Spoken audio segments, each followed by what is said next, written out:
So let's look at going in reverse on these areas of sectors now. Let's look at going in reverse.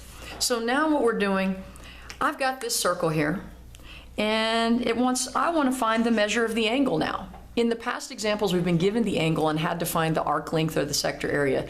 Now I'm given the arc length. So again, we'll use green. Green is our arc length. So I'm looking for that. I know that that's 8 pi, and that's out of the entire circle. So I want to know what angle represents 8 pi out of the total circumference, because again, this is length. There's nothing shaded. We're not talking about area, we're talking about length. So the circumference of a circle is 2 pi r, or pi times diameter, whichever one you want to use. I'm going to use 2 pi r. So what I'm going to do is I'm going to set up, remember, for the area of a sector, the angle out of 360 times the total circumference is what's going to equal 8 pi for us. 8 pi is what we got when we did the fraction of the full circumference. So all I'm doing is setting up that same equation, but plugging in what I have. I know that when I do whatever my angle is divided by 360, and I multiply that by the total circumference, that's going to give me my arc length, which is 8 pi. So now I'm just going to need to solve.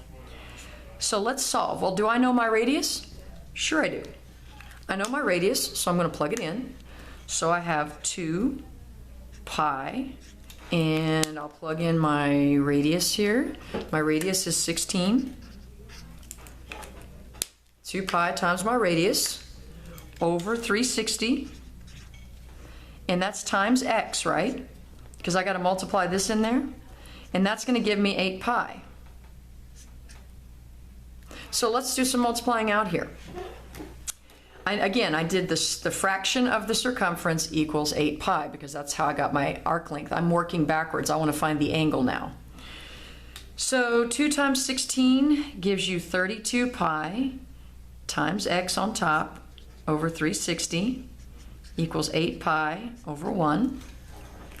And then what do you do with a proportion? You cross multiply. So I'm going to cross multiply. 8 pi times 360, and I don't happen to have my calculator with me, but I'm going to cheat here. Let's see here. 8 pi times 360, so I've got 8 times 360. Can you tell I'm stalling? Is 2,880 pi. Now I'm going to cross multiply this side. And I've got 32 times pi times x. So I have 32 pi x. Okay? How do I solve this? I divide both sides by what's in front of the x, by 32 pi. The pi's cancel, and I get 90. So x equals 90. So that means that the angle is 90 degrees. Again, what did I do? Step 1. This is an arc length. It's a length, so I'm going to use circumference.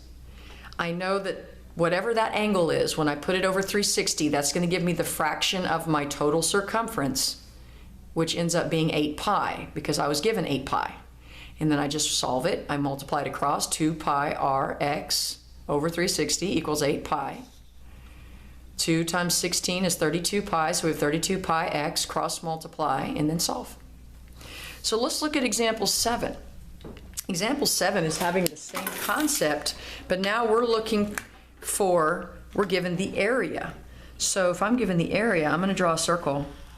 And oh my goodness, that is so pretty.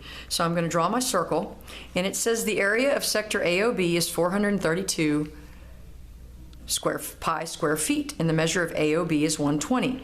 So what I'm going to do is I'm going to draw A, O, and B. I really don't have to, but I know that's 120 degrees. And I know that I can't close a marker.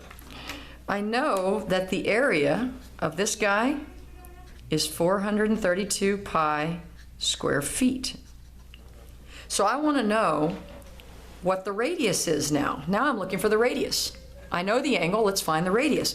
Well, remember, the area of a circle, the total area, is pi times radius squared. The area of a sector is your angle divided by 360 times pi times radius squared, right? And what did they tell you it's equal to? 432 pi. So now you're set to solve just like we did the other one. So I have 120 pi times radius squared over 360 equals 432 pi. Can I reduce 120 over 360 and make this easier? Yes. So pi times radius squared over 3, because I can reduce this to 1/3. That can reduce to 1/3. So I have pi times radius squared over 3 equals 432 pi. Now I'm going to do my cross multiply. So I'm going to cross multiply here. I've got pi r squared on one side, and then I have 432 times 3, which is 1,296 pi on the other. And what am I going to divide both sides by? I'm going to divide both sides by what's in front of my variable, pi. Divide by pi. So that leaves me with r squared equals 1,296. And now how do I solve? I take the square root of both sides. The square root of both sides. And the square root of 1296 is, hang on, 36. So 36 feet is your radius. And again, you just use the equation that you know, the fraction of the area equals the area you're given, and you solve for what's missing. So that's how you can find the sector, the radius, or the angle based on sector area and arc length.